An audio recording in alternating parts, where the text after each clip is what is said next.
আমি এত উপরে তুলিয়া খাফরটা পরি, এখানে খাফরটা একটু নিছিলাম, ইয়া পড়তে পারি না, একজন দিদিভাইয়ের খুব অসুবিধা ওরা আমার খাফর পরা। So hello everyone, good afternoon, সবাই কিরকম আছো? আশা রাখি সবাই অনেক ভালো আছো। তো আজকে আবার নতুন একটা ভিডিও লইয়া গেলাম, আর আমার নতুন ভিডিওর মধ্যে তোমরা সবাই রে স্বাগত। তো বর্তমানে দেখো আমি তুলসীর মেদির ভিতর ঝাড়ু দেওয়াত লাগছি। তো তুলসীর মেদির ভিতর ঝাড়ু দিলাম আমি অন্য একটা ঝাড়ু দিয়া, আর এই ঝাড়ুটা কিন্তু আমরা তুলসী মেদির ভিতর ঝাড়ু দেওয়ার লাগেও মায়ে বানাই এখানে রাখছেন। তো এই জায়গাটা ঝাড়ু দিয়ে আমি আবার এটা এখানে রাখি দিব, তারপরে আমি উঠান ঝাড়ু দেখো সুন্দর করে আমি তুলসীর মেদির ভিতরটা ঝাড়ু দিলাম, দিয়া ফাতাটি বাইরে বাইরে করিয়া ফালাই দিলাম।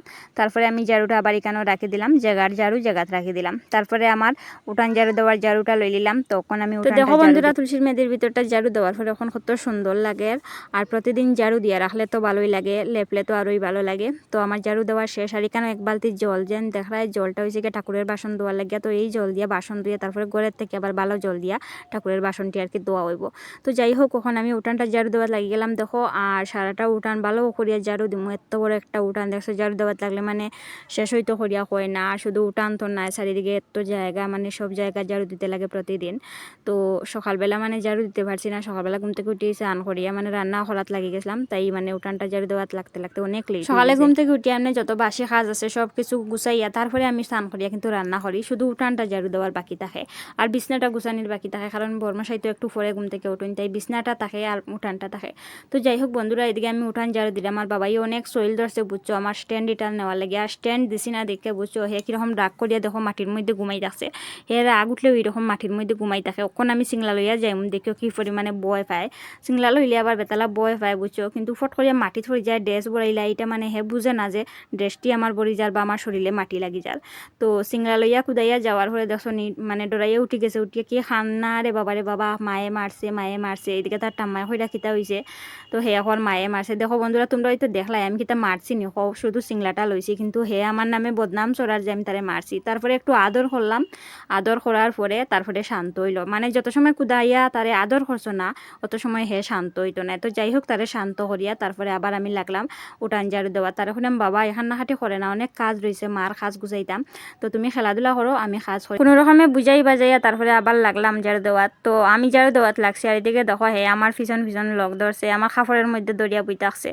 তো তারে এইরকম লইয়াও কাজ করতে লাগবো, কারণ কাজটি তো আর ফালাইয়া রাখলে হইতো নাই, যতই পিছন দরক লোক দরক কাজ তো করতেই লাগবো, কাজ তো গুছাই। আর হে বন্ধুরা, তোমরা আর একটা কথা কইলে, এই ভিডিওটা কিন্তু আজকে নাই, ভিডিওটা হয়েছে গিয়া 2-3 দিন আগের। তো আজকে তো কয়দিন থেকে রোদ একদম নাই, ওই তো 2-3 দিন আগে কিন্তু রোদ আসলো, তো এই দিনের ভিডিও আর কি এটা।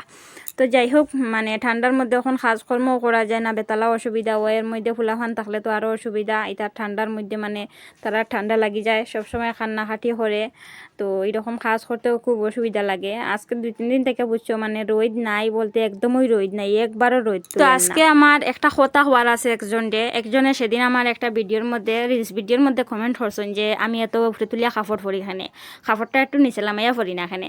তো যদি তুমি ভিডিওটা দেখে থাকো তাইলে একটু শুনো মন দিয়া। দেখো আমি তো গ্রামের বউ, গ্রামের মাইয়াও।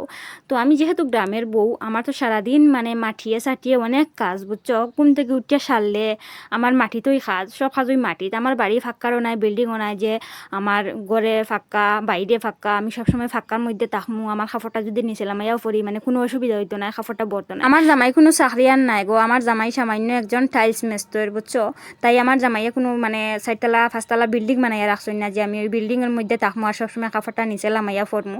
আমার মাটির ঘর, মাটির বাড়ি, আমি সবসময় মাটির মধ্যে কাজ করি, তাই আমার কাপড়টা সবসময় উফরে। এই অভ্যাসটা আমার, এখন তোমার কথা তো আর আমার অভ্যাসটা পাল্টাইতে পারতাম না, সরি। কারণ আমার উঠে তোলার মানে একটু অভ্যাস হই আমি, ওই যে মানুষের দেখছি মানে নিচে লামাইয়া একদম কাপড় পরে, আর কাপড়ের নিচে দিকে একদম মানে লেতরা লাগি থাকে, পেখে চেখে মাটিয়ে, এটা আমার ফুসায় না বুঝছো। এর থেকে মনে করি আমার একটু অসুন্দর লাগুক, কাপড়টা একটু উফরেই থাকুক, বরঞ্চ আমার কাপড়টা তো ভালো থাকবো, সুন্দর থাকবো। আমি এরকম লেত্রার মতো থাকতে আমার একদম ভালোই লাগে না বুঝছো। হয়তো হইতে পারে আমার মাটির ঘর মাটির বাড়ি, কিন্তু আমি লেত্রার মতন থাকতে একদম পছন্দ। আশা করি তোমার উত্তরটা তুমি ফাইলিছো, আর নেক্সট এরকম কমেন্ট করিও না কোনোদিন বুঝছো, আমার খারাপ লাগে। আর যদি ফুসায় না আমার ভিডিও দেখিও না, তবু এরকম কমেন্ট করিও না বুঝছো। তো যাই হোক বন্ধুরা, এদিকে আমার দেখো সব কাজ হয়ে গুছানি শেষ। এখন আমি ব্ল্যাঙ্কেটটি তুলছিলাম বুঝছো, ভাবছিলাম ব্ল্যাঙ্কেটটি মানে করে নিয়ে রাখি দিব, তারপরে এটি বাসের মধ্যে আসলো বুঝছো। আর বাসের মধ্যে থাকা কি তো হয়েছে, ফিফড়া উঠে গেছে, করে নিয়ে রাখছিলাম একটা, তারপরে দেখি ফিফড়া, তারপরে দুটা আবার আনিয়া দিলাম মেলিয়া। তো বাবাইরে এইদিকে আমি মুড়ি বিস্কুট দুধ দিয়া মাখিয়া দিয়া কইলাম বাবাই তুমি ওটি খাও, আর আমি বাকি যে কাজ আছে আমার ওই কাজটি শেষ করিলাই। খাওয়া সব শেষ করিয়া ইয়াও দেখি তার খাওয়ান রয়েছে বাটির মধ্যে, তো ভাবলাম মোটি উঠানোর মধ্যে আটিয়া তো যাই হোক বন্ধুরা, ভিডিওটা আজকে লাগে অতটুকু পর্যন্তই। আর কেমন লাগলো আমার ভিডিও অবশ্যই কমেন্ট করিয়া জানাইও। দেখা হইব আবার আগামীকালকে একটা নতুন ভিডিওতে। ততক্ষণে সবাই ভালো থাকিও, সুস্থ থাকিও, সবাইকে টাটা।